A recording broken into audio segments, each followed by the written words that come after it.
Hello and welcome to Video Revealed. I'm Colin Smith. Let's talk about how to make your own motion graphics templates in Adobe Premiere Pro CC. All right, I have a previous tutorial on organizing, importing, and exporting if you need to do that. This one is going to talk about creating them. I'll have another one about animating them. Motion graphics templates, Mogrts as they're known, are the new graphics engine in Adobe Premiere Pro, where we can add text and shapes and animation, and you can even import other graphics and videos. You can bring in Photoshop files, Illustrator files, videos, whatever you want. I'm going to show you how to create some simply. I'll show you something called responsive design, and then a few little gotchas here and there, and a little tip I have for creating and drawing things like rounded rectangles, which can be a little bit difficult. So let's have a look.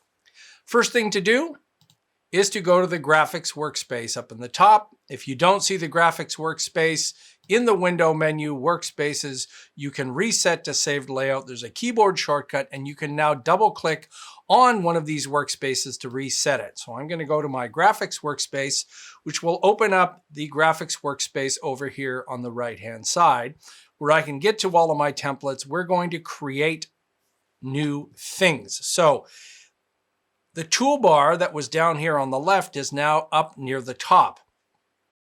And the choices for creating templates are a pen tool, rectangle tool, ellipse tool, type tool, and vertical type tool.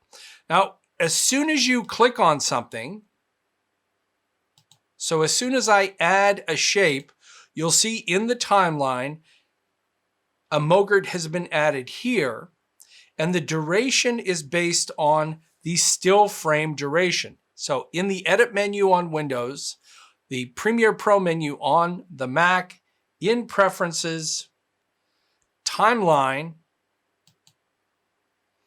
you'll see the still image default duration 5 seconds. If you change that to something like 10 seconds, 20 seconds, or 1 second, then every new Mogrt you make will be that duration. This is just useful if you know you're about to go in and make a bunch of 20-second lower thirds. You don't have to change each one. So that's a sticky setting. That's an application setting will be there. Okay. The other thing that's important to recognize is we've clicked in here and created a template. I'm in an HD sequence. I've created an HD Mogrt. You don't see it when you click on the shape here, but in the effects control panel, if we click on motion here, you'll see we've got an outside shape. If you change the position of that shape, so I'm going to drag that over to the right here. If this shape goes beyond that, so if I go back to choosing that shape, if it goes beyond that border, it will chop off. That's something to keep in mind if you're going to change the motion position settings and also the position settings of the object itself. That's just a little gotcha I wanted to show you right away once you get some more advanced Mogrts in that you're creating. All right, let me get rid of this. And let's just create a simple text title. You can use the type tool here, or you can hold the control key on Windows, command on Mac, and type T. So control T on Windows, command T on Mac. So the new text layer shows up here. If you double click on it, you can add new text. So my new title. If you grab the move tool, you can now position this anywhere on the frame. This is just regular text. And if we want to create a bar along with that, then we can hold down on the pen tool and grab the rectangle tool. So this tool will change depending on the last one. So if you're wondering, hey, where did my pen tool go? And you're looking at the rectangle, remember that tiny little triangle there is an Adobe cue to let you know clicking and holding gets more tools. You can't expand that. So I'll drag this bar out and I'll go back and grab the move tool. Now, obviously this rectangle is hiding the text. If we go to the Essential Graphics panel, you'll see at the top two different objects. There's the first shape and there's the title. You can drag these and change the stacking order. So now I can see my title. It's easier to position things. Each one of these has different settings. And the other thing you notice there as I was dragging this is this red line that shows up. And let me just reset my layout here. If you click on the little button editor, you'll see this button, Snap Graphics. And drag that out, click OK. Now when this is turned on, it will snap the graphic. So that's snapped into the center of that graphic. If you turn that off and hold the Control key on Windows, the Command key on Mac, you'll get the same thing. So if I was over here and I wanted that to snap, I'm holding the Command key or the Control key, and it's doing the same thing. So this is snapping graphics, which is really important when it comes to lining things up and having very clean designs. Okay, I'll get to some more snapping in a second. On the right-hand side, in the Essential Graphics panel, you'll notice that we have controls for each one of these objects. So if I click on my type object, I've got text properties down at the bottom. If I click just on the shape, then I just have shape properties. We'll get to responsive design in a second. First of all, we can align this. So this is vertical center, horizontal center, which would place this in the middle of our frame. We've got alignment tools over here for aligning things, which I'll show you in a sec when I have more objects. There's position information, and there's also anchor point information, scale properties, rotation properties, and opacity. So these settings might look familiar to you if we look in our effects control panel. Position, scale, rotation, anchor point, and the opacity settings. They are the same properties, but they're independent of the motion settings. I think most of the settings you will use are the independent settings over on the right-hand side, because you have independent settings for each shape and each graphic. I do have times when I will use the motion setting, and I'll get to that in a second. Okay, below all of those settings is the appearance, where we can set a fill, stroke, and shadow. If you click into the fill, you'll notice that you can change the color of this. It will not update while you're changing the color. You need to click OK to see that update. I'll go back into that fill to show you that we have three choices of fill type: solid, linear, and radial gradient. And when I choose the linear gradient, the default is going to show you two stops in here.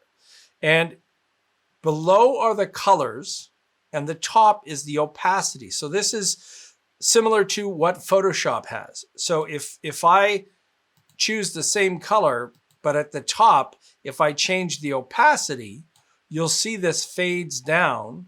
And if this is at 50% in the middle, and I click OK, you can see our title has faded down. You'll also notice this little handle in here.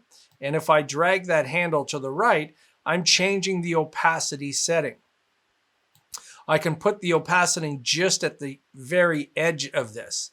And if you want to see whether you have opacity, then you need to put this over a graphic, or in the wrench menu, you can turn on the transparency grid, and you'll see it's transparent. Okay? Just going to go turn my transparency off for a second. And if we click back on the shape and change this to a radial gradient, then we'll get the same settings, but it will be for a radial gradient. And now it's actually transparent on both of these sides. So let's turn back. I shouldn't have turned that off. You can see it's now transparent on both sides. Notice that the text is not transparent. Just this rectangular shape is the transparent part of that. Okay? Let's go back and just, for our purposes, turn this back to solid. Click OK. I'm going to make it blue. All right, let's click on the type and look at what we've got here. So the exact same alignment tools that we had for the shape, master styles, which will allow us to apply a master text style. And then we have text properties, and then the appearance, including the drop shadow, which I didn't show you on that one, but here we can see we've got a drop shadow. When I turn that on, we get drop shadow properties on that text. The text properties are similar to any other text properties, where you can choose any of the fonts that you're using. You can quickly filter only the typekit fonts and choose those.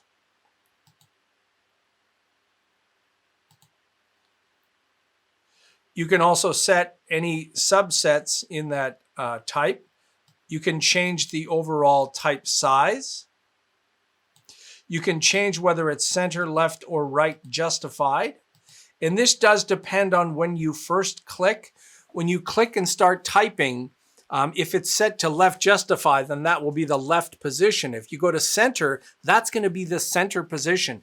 The old legacy titler didn't do this, and I never liked it. This is performing more like what you would expect in Photoshop, Illustrator, InDesign, After Effects, as far as justification goes. You'll also notice that we have other justification here, and that's if we have multiple lines.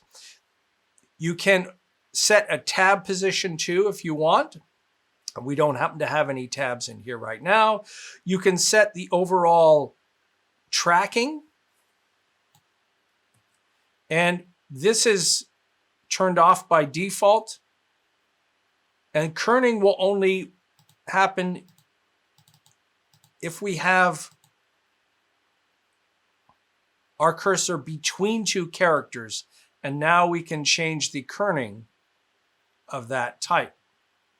You can also change the overall leading and the baseline shifting. So baseline shifting, if I select that letter M, I could actually move that letter M independently.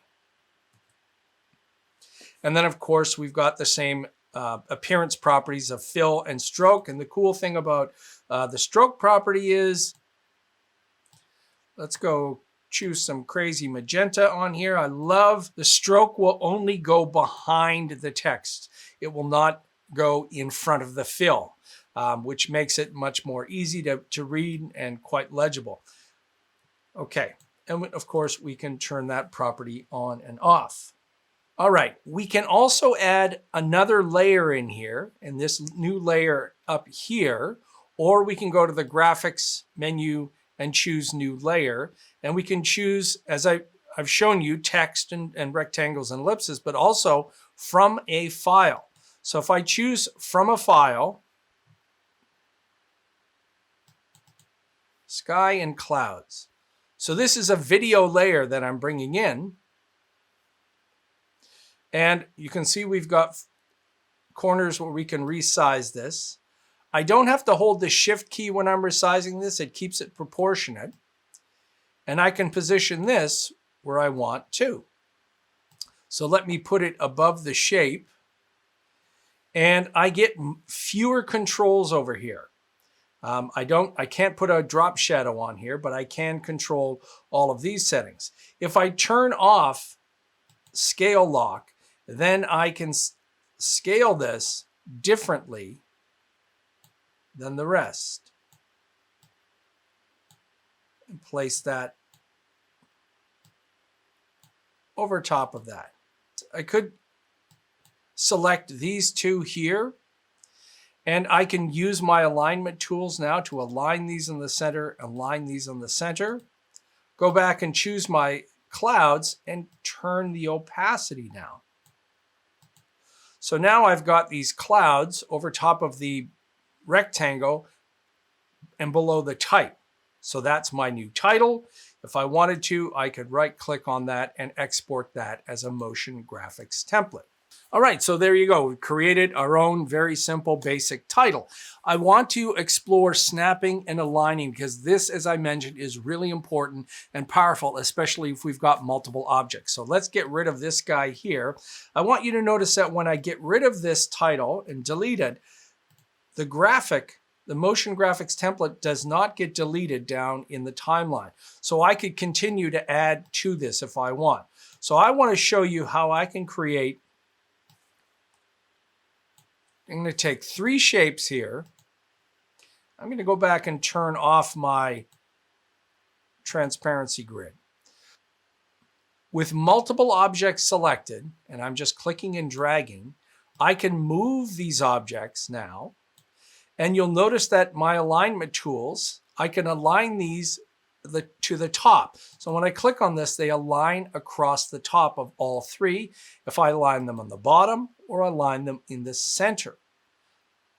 The same over here, if I've got 3 objects like this, I can align them to the left-hand side, I can align them to the right, I can align them to the center. This is no different than working with multiple objects in any other Adobe program. Let me show you one thing that will probably confuse you, and that's working with groups. If you select these, if we resize them, they'll resize independently. They're not scaling based on that anchor point. And the anchor point is a sticky setting, meaning that it's always going to be there. Photoshop's anchor point resets every time you finish a transform. So if you've scaled something from the top left-hand corner, the next time you click on something, that transform point is back in the center. In Premiere Pro and in After Effects, that anchor point is animatable and keyframeable, and it's set in one position. By default, it's in the top left hand. If you drag it down into the middle, you can reset that into the center. If it's still over there in the left-hand side and we do something like rotate, it's going to rotate around that middle point. You can also put all of the anchor points into the same point. So I'm going to drag my anchor point down here for that one. For this one, I'll drag that down here. So when I select this, they're all sharing the same middle anchor point. They're rotating on the center. If you do want to resize these as a group, you can select them and use the scale property. Now they'll resize as if they're a group. And that's different from just dragging the handle and changing the path information. There's one last setting in here, and that's the distribute vertically and distribute horizontally, which I think are really, really powerful. So let me get rid of this. And let's say you wanted to create some kind of a shape where you're creating a design based on a bunch of these shapes here. You can't Option or Alt drag this. You can right-click on the shape and duplicate it over here. And I'm going to move my shape over here. I'm going to select 2 of them, duplicate them. I want to move these evenly to the right. The second after you begin dragging, if you add the Shift key, you're going to constrain these to a horizontal movement. If you did it vertically, then you're constraining these to vertical. It's just much easier to do that rather than trying to eyeball it. I'm going to select these and duplicate those. Okay. Now, let's say you wanted to have all of these objects evenly spaced across horizontally. Select all the shapes, and that's what this button does here. Boom, yay! And the same thing for doing these vertically. I'm just going to delete some of these if you wanted them.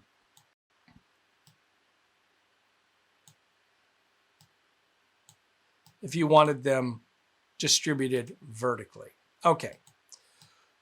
So that's the alignment tools. Let's talk about snapping.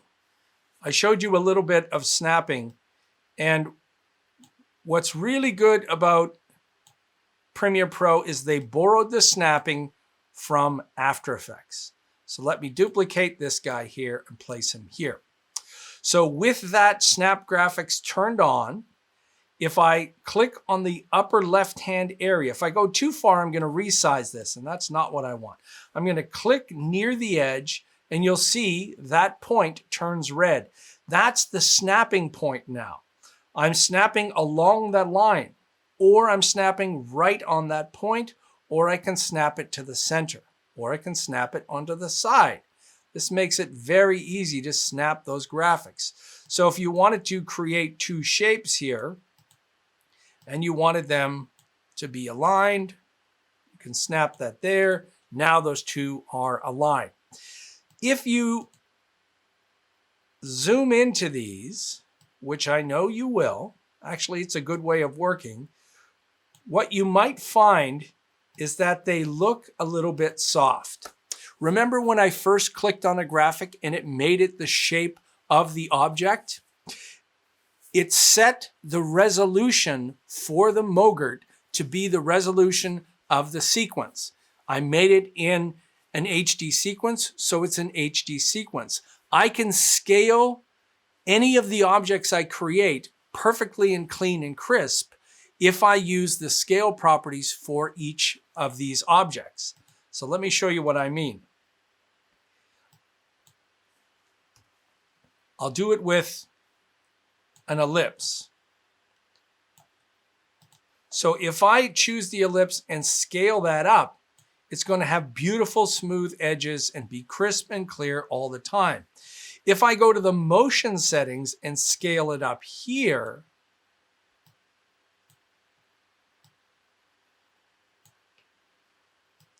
you'll see that telltale, horrible scaling that you see in Photoshop when you scale something up too much. So that's your first rule. I never scale anything up with the motion scale tool on a Mogrt. I will scale it down. So if we go back to 100%, and if I scale this down, that's no problem. This is useful if you've got an incredibly complex title and you want to scale the whole thing at once. Maybe you're scaling it down to zip out of the screen at the very end, and you've got 10 things that all have scale properties. Oh, you can just use this scale property. And I will get to the animation in the next tutorial. Okay, so that's creating basic objects.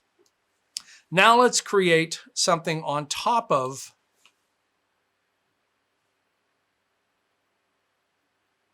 let's create a title here. So I'm going to create a lower third for these cyclists. Drag that out. And instead of dragging out another one, I'm just going to duplicate that. And you can rename these.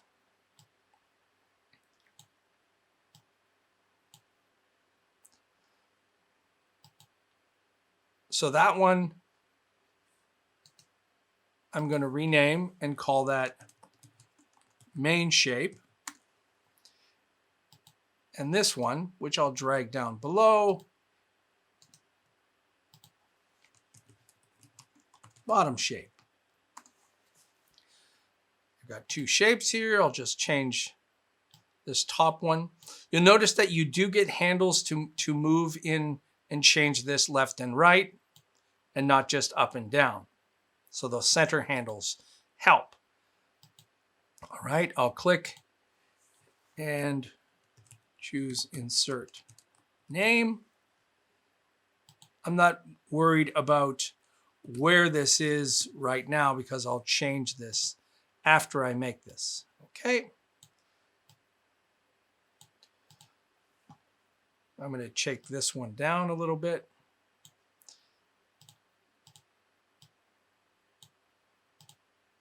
Okay.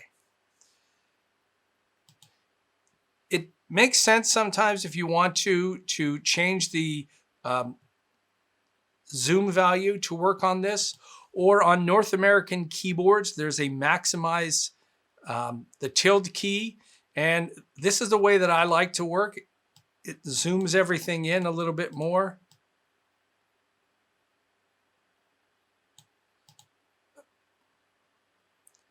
You know what?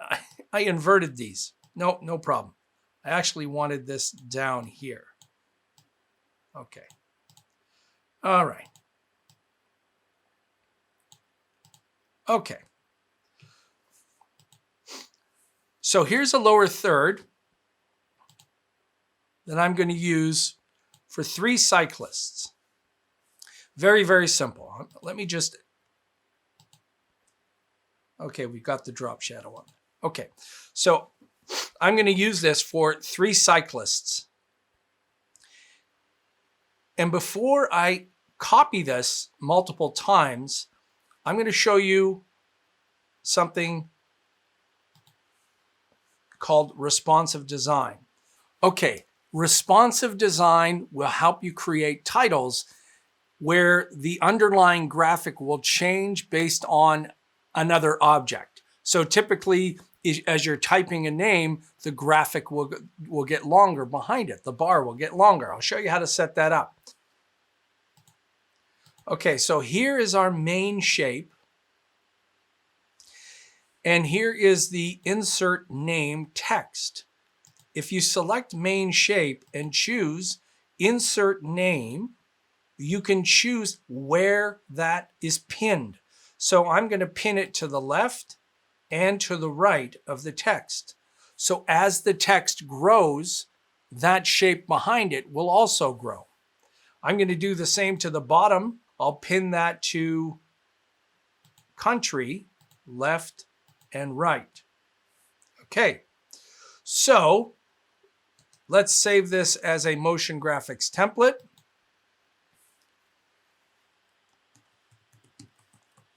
I'm going to stick it in my Mogrts library. And I can even delete that one out of here.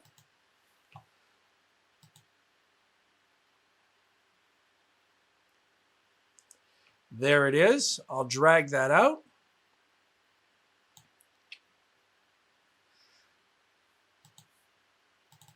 I'm going to insert name, double click, and as I type that name, the graphic changes.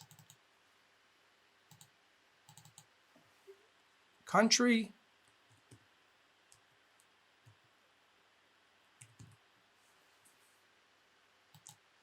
I'm going to duplicate this by holding the Alt key on Windows, the Option key on Mac, and drag it up. Now you can't see it because it's right over top. So just for demonstration purposes, I'm going to move it to the side.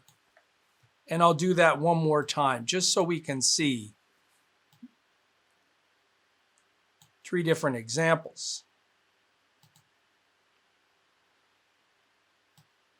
Okay, so for the second lower third,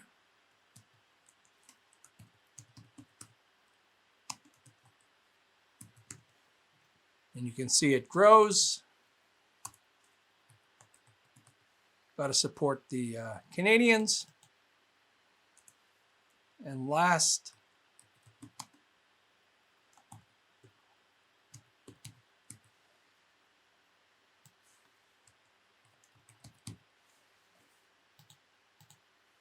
we started with nothing. We created a lower third that resizes itself based on the text. Well, what happens if you wanted to change the text type, the font, the style, the color?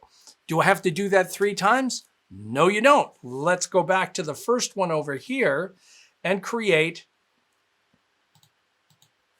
a master text style.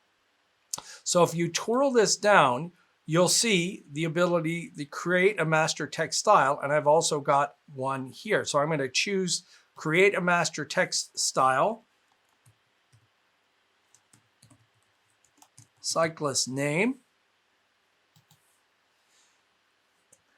and you'll see these arrows show up. Right now they're gray because we haven't made any changes. I'm going to click in the fill and change this color. Click OK, and you see it shows up over there. We now get the ability to sync from the master or push to the master. Sync from the master means whatever I just did, it's going to remove it and go back to the last one that's saved. But I actually want to update the master, so I'm going to push it to the master. So now if we go back over to these other text, so I'll select this one and choose the same cyclist name, and you can see it changes. Go back to Axle and choose the cyclist name.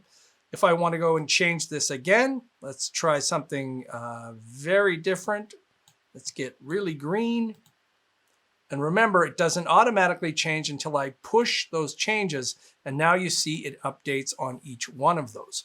So that's a very quick and easy way to update all of your lower thirds wherever they are. I mean, in our case, I've placed 3 of them side by side so you can see them. But if these lower thirds were throughout a whole 90-minute documentary, you've just changed each one of them.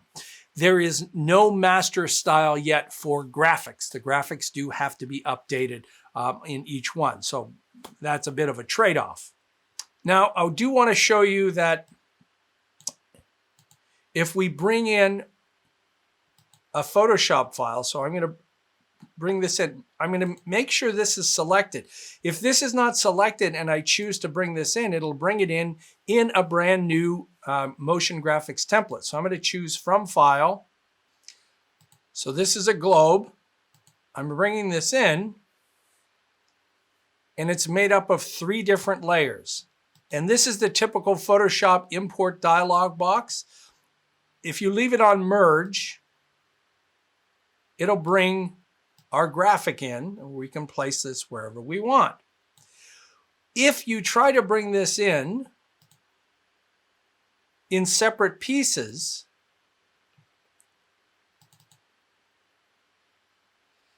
and choose individual layers, you're going to get an error that it won't work.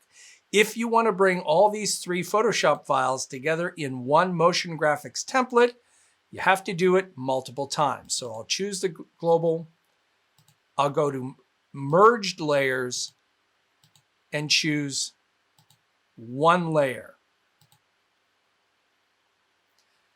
I'll go back,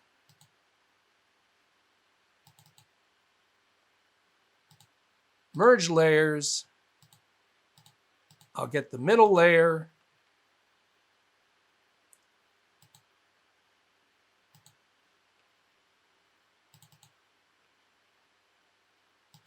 merge layers.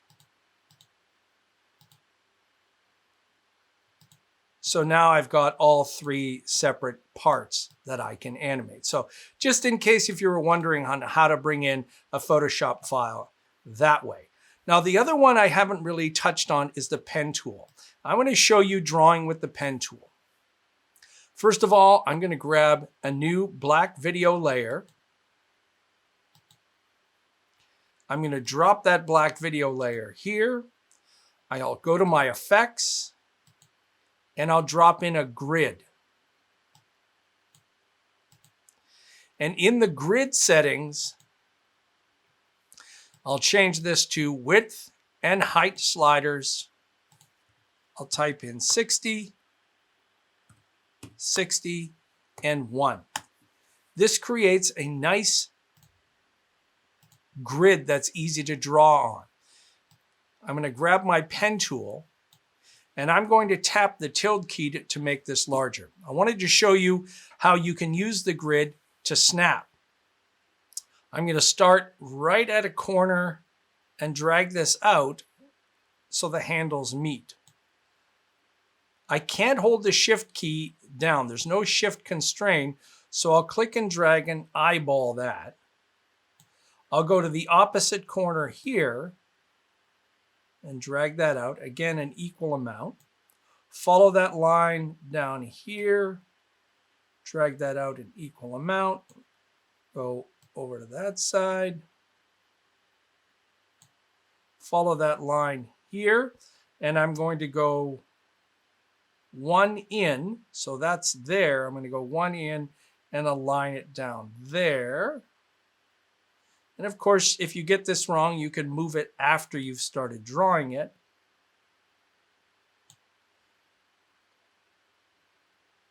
And finish up.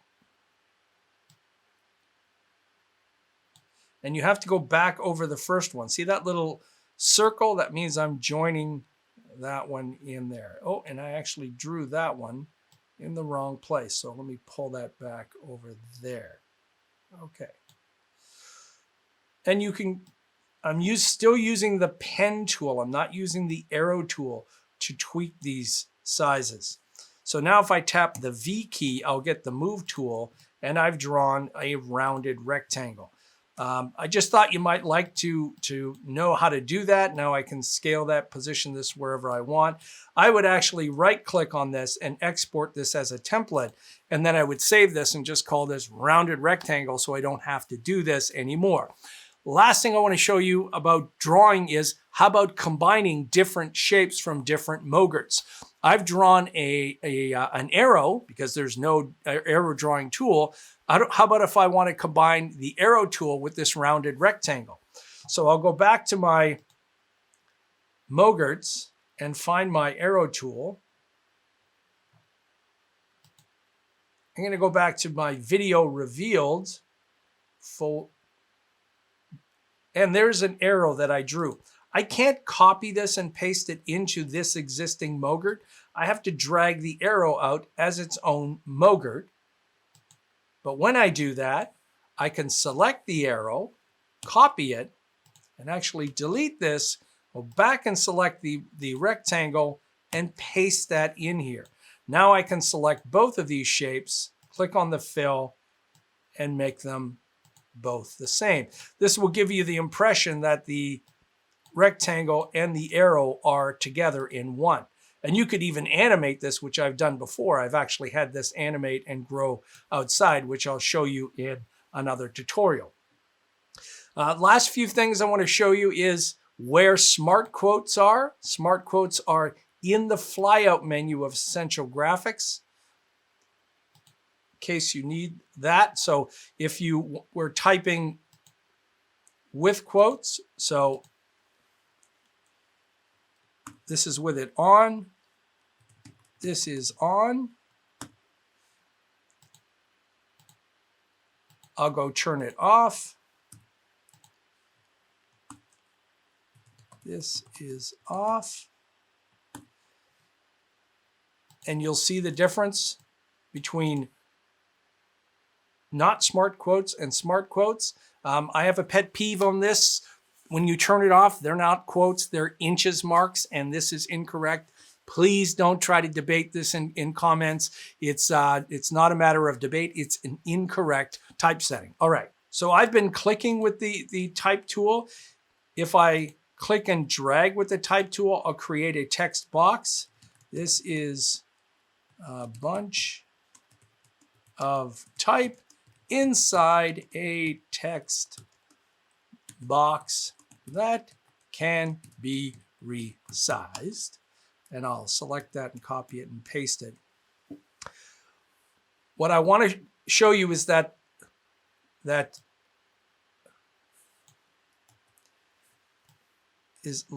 leading is global. So if I had so if I made this main title here bold and bigger, and I wanted the leading to be different here, I want that to be lower, I can't. The leading will change everything. I want to point that out so that you're not fighting with that. If you come from proper typesetting, you would have a different leading value after a larger bit of type based on a smaller type. You could separate those into two, the main title and the body text. Last thing I want to show you is the stroke size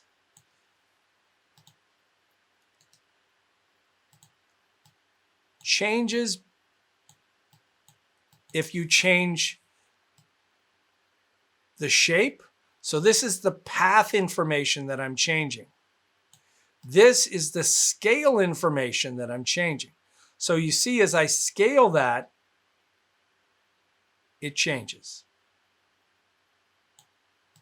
When I change the shape, the stroke size stays the same. And this